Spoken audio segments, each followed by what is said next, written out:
நீங்கள் கேட்டுக்கொண்டு இருப்பது கனேடிய தமிழ் காற்று. இந்த காற்றிலே அடுத்து காதலி ஒலிக்க வருவது ஒரு கவி. இந்த கவிதையை தீட்டியவர் தமிழ்நாட்டில் இருந்து கவிதாயினி சங்கர கோமதி கருப்புசாமி. அந்த சகோதரிக்கு நன்றிகளை சொல்லிக்கொண்டு கவிக்குள் செல்கின்றேன். கவிதை ஆசையில் ஒரு கடிதம். எழுத வேண்டுமா? என்ன எழுத, என்ன சொல்ல? மேகத்தை அன்பின் மயில் தூய்த்து நீலவானில் எழுதிய கடிதம் தான்.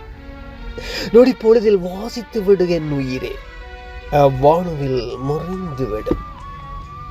நாணலை எடுத்து நானும் என்னும் மயில் தோய்த்து வடித்த கடிதம் தான்.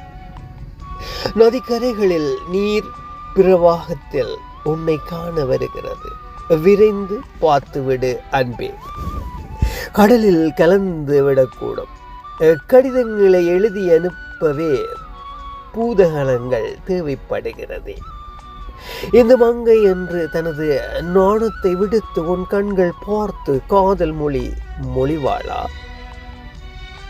ஆசையாக கடிதத்தை எழுதி அதை தூது அனுப்பி நீ வாசித்து நான் சுவாசித்து, இதைவிட உன் கண்களில் அருகில் என் இமைகள் படபடக்க மூச்சில் சுமந்த ஆத்ம அன்பை என் கண்களின் கருவிழியில் மொழிவது மட்டும் பேரின்பம். அற்புதம், அற்புதமான வரிகள்.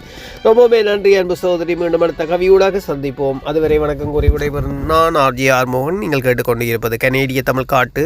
நன்றி.